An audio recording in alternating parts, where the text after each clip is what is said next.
നിയമസഭാ തെരഞ്ഞെടുപ്പ് അടുത്തിരിക്കുകയാണ്. പട്ടാമ്പിയിൽ വലിയ മാറ്റങ്ങൾ ഉണ്ടാവില്ല എന്നുള്ളതാണ് പുറത്തു വരുന്ന വിവരം. ഇത്തവണയും LDFിൻ്റെ കോട്ട കാക്കാൻ വേണ്ടി CPIക്ക് വേണ്ടി മുഹമ്മദ് മുഹസിൻ തന്നെ പട്ടാമ്പിയിൽ മത്സരിക്കുമെന്നുള്ള വിവരങ്ങളാണ് പുറത്തു വരുന്നത്. ഏതായാലും പട്ടാമ്പിക്കാരുടെ മുഹസിൻ MLA നമുക്കിപ്പം ചേരുന്നുണ്ട്. നമസ്കാരം. വലിയ ആത്മവിശ്വാസമുണ്ട് ഈ കഴിഞ്ഞ 10 കൊല്ലത്തെ ഈ ഒരു പ്രവർത്തനത്തിൽ. കഴിഞ്ഞ 10 വർഷത്തെ കാര്യത്തിൽ നമ്മൾ 1000 കോടിയുടെ വികസനമാണ് പട്ടാമ്പിയിൽ യാഥാർത്ഥ്യമാക്കിയിട്ടുള്ളത്. അതിൽ ഏറ്റവും കൂടുതൽ റോഡുകൾ BM&BC നിലവാരത്തിൽ ഉയർത്തിയിട്ടുള്ളത് ഈ കാലയളവിലാണ്. മാത്രമല്ല എല്ലാ പഞ്ചായത്തുകളിലും സമഗ്ര കുടിവെള്ള പദ്ധതിക്ക് ഫണ്ട് വെച്ചത്, 100 കോടിയോളം വരുന്ന തുകയുടെ വിദ്യാഭ്യാസ പദ്ധതി നമ്മുടെ മണ്ഡലത്തിൽ നടപ്പിലാക്കിയത്, 3 ഫ്ലൈ ഓവറുകൾ, അതിലൊരു ഫ്ലൈ ഓവർ അവസാന ഘട്ടത്തിലാണ് നിൽക്കുന്നത്. ഇങ്ങനെ തുടങ്ങിയിട്ടുള്ള നിരവധിയായിട്ടുള്ള വികസനങ്ങൾ നമുക്ക് യാഥാർത്ഥ്യമാക്കാൻ കഴിയും. പാലം എന്നുള്ളൊരു വലിയൊരു പദ്ധതിയും കൂടി ഉണ്ട്. തീർച്ചയായിട്ടും പട്ടാമ്പി പാലം ഒരിക്കലും നടക്കില്ല എന്ന് പറഞ്ഞ പട്ടാമ്പി പാലം ഇന്ന് യാഥാർത്ഥ്യമായിക്കൊണ്ടിരിക്കുകയാണ്. അപ്പോൾ അങ്ങനെ തുടങ്ങിയിട്ട് നിരവധിയായിട്ടുള്ള കാര്യങ്ങൾ. അപ്പോൾ ജനങ്ങൾ ഇതിനു മുമ്പുള്ള 15 വർഷക്കാലം ഈ 10 വർഷക്കാലം കമ്പയർ ചെയ്യുമ്പോൾ ഈ വികസനം തീർച്ചയായിട്ടും അവർക്ക് അനുഭവവേദ്യമാണ് എന്നതിൽ യാതൊരു സംശയമില്ല. പിന്നെ വരാനിരിക്കുന്ന കാലത്തെക്കുറിച്ചൊന്നും നമ്മൾ ആലോചിച്ചിട്ടില്ല. ഇനി തെരഞ്ഞെടുപ്പിൽ നേരിടുന്നുണ്ടോ, മത്സരിക്കുന്നുണ്ടോ, പാർട്ടി തീരുമാനിച്ചിട്ടുണ്ടോ, അങ്ങനെയുള്ള കാര്യങ്ങളൊന്നും ഇപ്പോൾ ചർച്ച ചെയ്യാനുള്ള സമയമായിട്ടില്ല എന്നാണ്. പട്ടാമ്പിയിൽ മുഹമ്മദ് മുഹസിൻ എന്ന് പറയുന്നത് ഇടതിലേക്ക് ഈ പട്ടാമ്പിയെ എത്തിച്ച ഒരു വ്യക്തി എന്ന രീതിയിലാണ് പാർട്ടിയും മുന്നണിയെല്ലാം നോക്കിക്കാണുന്നത്. അപ്പോൾ അത്തരത്തിൽ പട്ടാമ്പിയിൽ മുഹമ്മദ് മുഹസിൻ തുടരട്ടെ എന്നൊരു വികാരം CPMനുള്ളിൽ ഉൾപ്പെടെ ഉണ്ട് എന്ന് പറയുന്നു. CPIക്കകത്ത് വലിയൊരു ആവശ്യമായി പല ആളുകൾ ഉന്നയിക്കുന്നുണ്ട്. അല്ല, ഞാൻ അതിനെക്കുറിച്ച് ആലോചിച്ചിട്ടില്ല. നമ്മളെ സംബന്ധിച്ചിടത്തോളം നമ്മളെ ജനങ്ങൾ ഏൽപ്പിച്ച ഉത്തരവാദിത്വം, ആ ഉത്തരവാദിത്വം വളരെ ഭംഗിയായി നിർവഹിച്ചുകൊണ്ട് മുന്നോട്ട് പോവുകയാണ്. നാളെയെക്കുറിച്ച് അതിനെക്കുറിച്ച് ഒരുപാട് വേവലാതിപ്പെടുകയോ അല്ലെങ്കിൽ ഒരുപാട് ആഗ്രഹിക്കുകയോ ചെയ്യുന്ന ഒരാളല്ല. അപ്പോൾ അതുകൊണ്ട് നാളത്തെ സമയമാകുമ്പോൾ അതിനനുസരിച്ചുള്ള സംവിധാനം വരികയാണെങ്കിൽ ആലോചിക്കാം. ഇപ്പോൾ എന്തായിരുന്നാലും ഇപ്പോൾ ചെയ്യുന്ന നമ്മൾ പൂർത്തീകരിക്കാൻ പോകുന്ന 10ാം വർഷത്തിലേക്ക് കടക്കുമ്പോൾ നമ്മൾ ഉത്തരവാദിത്തം ഏൽപ്പിച്ചത് പരമാവധി ഭംഗിയായി ചെയ്യാൻ ശ്രമിച്ചിട്ടുണ്ട് എന്നുള്ളതാണ്. മുഹസിൻ തുടരട്ടെ എന്നൊരു നിലപാട് CPI നേതൃത്വം സ്വീകരിക്കുകയാണെങ്കിൽ അനുകൂലിച്ച് ഈ തെരഞ്ഞെടുപ്പ് പോരാട്ടയ്ക്ക് വീണ്ടും ഇറങ്ങും. അല്ല, നമുക്ക് സമയമായിട്ടില്ല, ആ കാര്യങ്ങൾ ആലോചിക്കാനായിട്ടില്ല, സമയമാവുന്നേ ഉള്ളൂ. അപ്പോൾ അതിനനുസരിച്ചിട്ട് തീരുമാനിക്കും. നമ്മൾ പറഞ്ഞതുപോലെ തന്നെ 1000 കോടി രൂപയുടെ വികസനമെല്ലാം നമ്മൾ മണ്ഡലത്തിലേക്ക് എത്തിച്ചു എന്ന് പറയുന്നു. പക്ഷേ തദ്ദേശ തെരഞ്ഞെടുപ്പിൻ്റെ ഫലങ്ങൾ എടുത്ത് നോക്കുമ്പോൾ ചെറിയൊരു ആശങ്കയുണ്ടോ MLAക്ക്?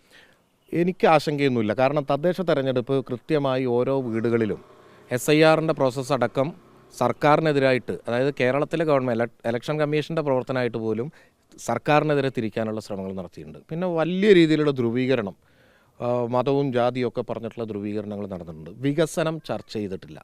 പഞ്ചായത്ത് ഇലക്ഷനെ സംബന്ധിച്ചിടത്തോളം വികസനം ചർച്ച ചെയ്യട്ടെ, അപ്പോൾ ചിത്രം മാറും എന്നുള്ളതാണ് എനിക്ക് പറയാനുള്ളത്. V4 പട്ടാമ്പി കോൺഗ്രസിൽ ലയിച്ചു.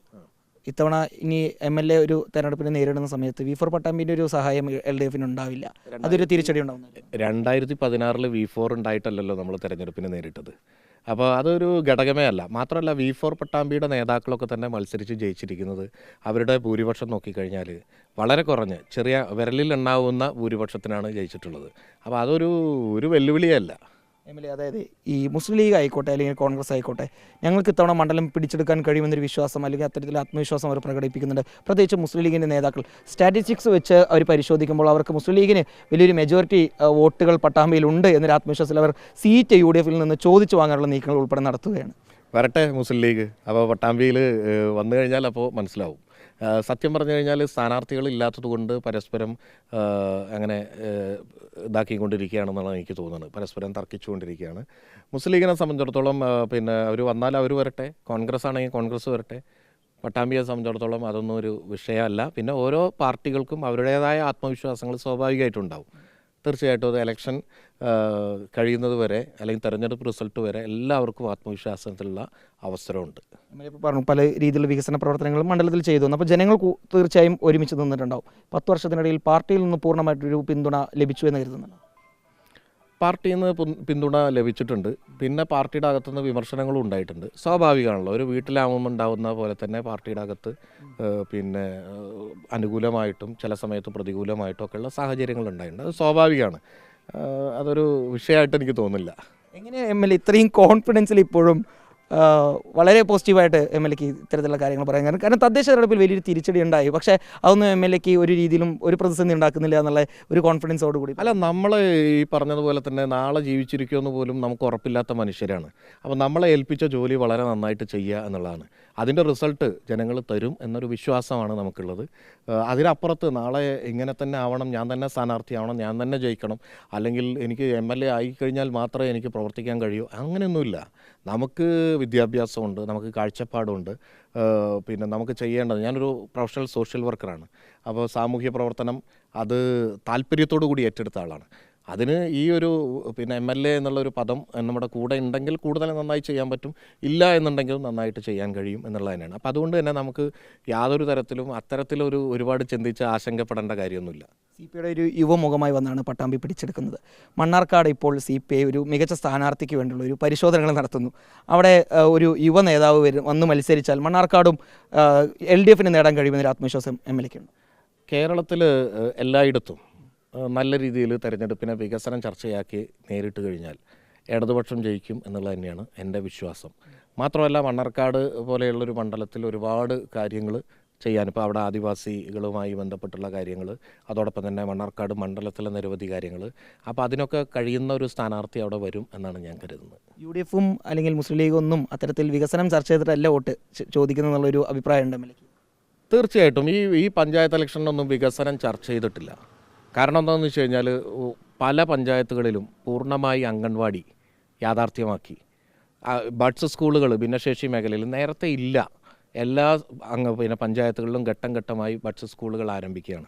സമഗ്ര കുടിവെള്ള പദ്ധതി നേരത്തെ ഇല്ല, ഇപ്പോൾ അത് യാഥാർത്ഥ്യമായിക്കൊണ്ടിരിക്കുകയാണ്. ഗ്രാമീണ റോഡുകൾ, ഏറ്റവും കൂടുതൽ മോശമായിരുന്ന റോഡുകൾ പരമാവധി ചെയ്തുകൊണ്ടിരിക്കുകയാണ്.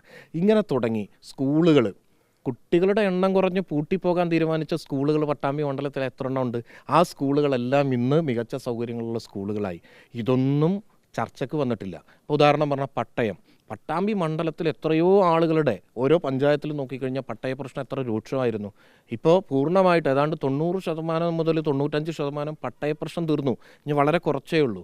മാത്രമല്ല ലൈഫ് ഭവന പദ്ധതി, ആയിരക്കണക്കിന് ആളുകൾക്ക് വീട് ആ സ്വപ്നം യാഥാർത്ഥ്യമാക്കാൻ കഴിഞ്ഞിട്ടുണ്ട്. പക്ഷെ അതൊന്നും ചർച്ചയായില്ല. ആ വീട് ഏറ്റവും കൂടുതൽ കൊടുത്ത സ്ഥലങ്ങളിലൊക്കെ തെരഞ്ഞെടുപ്പിൽ തിരിച്ചടി ഉണ്ടായിട്ടുണ്ട്. അപ്പോൾ എന്താ വെച്ചാൽ ആ കാര്യങ്ങളല്ല ചർച്ച ചെയ്തത്, വേറെ പലതും ചർച്ച ചെയ്തത്. നമ്മുടെ ഈ ഇലക്ഷന് തൊട്ട് മുമ്പായിട്ട് പല ട്രോളുകളും ഇറങ്ങിയിരുന്നു. പ്രത്യേകിച്ച് നമ്മുടെ ട്രോൾ പട്ടാമ്പി പേജിലൊക്കെ നമ്മൾ കണ്ടിരുന്നത് ആ റോഡുമായി ബന്ധപ്പെട്ടുള്ള ഏറ്റവും വലിയ പ്രശ്നമായിരുന്നു. അത് പെട്ടെന്നാണെങ്കിലും പരിഹരിക്കാൻ കഴിഞ്ഞു. അതായത് പട്ടാമ്പി റോഡ് എന്ന് പറയുന്നത് പിന്നെ വളരെ വീതി കുറഞ്ഞ വളരെ മോശമായിട്ടുള്ള റോഡായിരുന്നു. പട്ടാമ്പി റോഡ് മാത്രമല്ല, പട്ടാമ്പി പുലാമന്തോൾ റോഡ് ഞാൻ MLA ആകുമ്പോൾ അതിനു മുമ്പ് ഞാൻ സ്ഥാനാർത്ഥിയായി വരുന്ന സമയത്ത് തകർന്ന് കിടക്കുക, വിജിലൻസ് കേസിലാണ്. മാത്രമല്ല പിന്നെ എല്ലാ റോഡുകളും, ഈ റോഡുകൾ ഓരോന്നും പടിപടിയായിട്ട് നമ്മൾ നവീകരിച്ചു. ഈ മെയിൻ റോഡ് എന്ന് പറഞ്ഞാൽ പഴയ വീതിയിലല്ല, ഇരട്ടി വീതിയാക്കി. അത് മരം മുറിക്കൽ മുതൽ സ്ഥലമേറ്റെടുക്കൽ, കയ്യേറ്റം ഒഴിപ്പിക്കൽ മുതൽ പിന്നെ പോസ്റ്റുകൾ മാറ്റലും അതുപോലെ പൈപ്പ് ലൈനുകൾ, പുതിയ പൈപ്പ് ലൈനുകളിലും എന്നുള്ള എല്ലാ വർക്കും ചെയ്തിട്ടാണ് ഇത് ചെയ്യുന്നത്. ടൗണിൽ എത്തി. ഇപ്പോഴും നിങ്ങൾക്കറിയോ, ഈ ഫെബ്രുവരി അവസാനം വരെ ചില ആളുകൾ കോടതിയിൽ കേസ് കൊടുത്തിട്ട് വർക്കിന് സ്റ്റേ, സ്ഥലം കയ്യേറ്റം ഒഴിപ്പിക്കാൻ സ്റ്റേ ഉള്ളതാണ്. പല മണ്ഡലങ്ങളിലും ഇങ്ങനെ സ്റ്റേ വന്നാൽ വർക്ക് അവിടെ നിർത്തിവെച്ച് നിൽക്കും. എന്നാൽ എങ്ങനെയാണ് ഇത്രയൊക്കെ പ്രതിസന്ധി ഉണ്ടാകുമ്പോഴും അതിനെയൊക്കെ ഓരോ ഘട്ടത്തിലും മറികടന്ന് അത് നവീകരിച്ച്, ഇനി ടൗൺ നവീകരണം കൂടി ഇതിൻ്റെ കൂടെ നടക്കാൻ പോവുക. അത് ജനങ്ങൾക്ക് ബോധ്യപ്പെടുത്തുന്ന രീതിയിൽ ഇന്ന് നേരത്തെ ഉള്ളതും കൂടെ കമ്പയർ ചെയ്താൽ മനസ്സിലാവുന്ന രീതിയിലേക്ക് മാറുന്നത്. റോഡ് സാധാരണ റോഡ് BMBC ചെയ്യുന്ന പോലെ അല്ല, നല്ല ആഴത്തിൽ റോഡ് പൊളിച്ചെടുത്ത് വീതി കൂട്ടുക മാത്രമല്ല ആഴത്തിൽ പൊളിച്ചെടുത്തിട്ട് ചെയ്തുകൊണ്ടിരിക്കുന്നത്. അപ്പോൾ അതിൻ്റെ ഒരു ക്വാളിറ്റി ഇപ്പോൾ 2017-ലും 2018-ലും പൂർത്തീകരിച്ച റോഡുകൾ പട്ടാമ്പി മണ്ഡലത്തിൽ ഇന്നും നിൽക്കുകയാണ്. അതാണ് ക്വാളിറ്റിയോട് കൂടി നിൽക്കുന്നത്. ഇതാണ് ജനങ്ങളുടെ മുമ്പിൽ വെക്കുന്നത്. നമ്മൾ വെറുതെ എങ്ങനെയെങ്കിലും ഒരു പ്രശ്നം പരിഹരിക്കുകയല്ല ചെയ്യുന്നത്, ശാശ്വതമായ പരിഹാരമാണ്. അതിപ്പോൾ നടത്തിക്കൊണ്ടിരിക്കുന്നു. അത് തന്നെയാണ് ഈ കോൺഫിഡൻസ് അല്ലേ? അത് തന്നെയാണ് കോൺഫിഡൻസ്. റിപ്പോർട്ടർ ഇക്ബാൽ അർക്കലിംഗ്, റിപ്പോർട്ടർ പാലക്കാട്.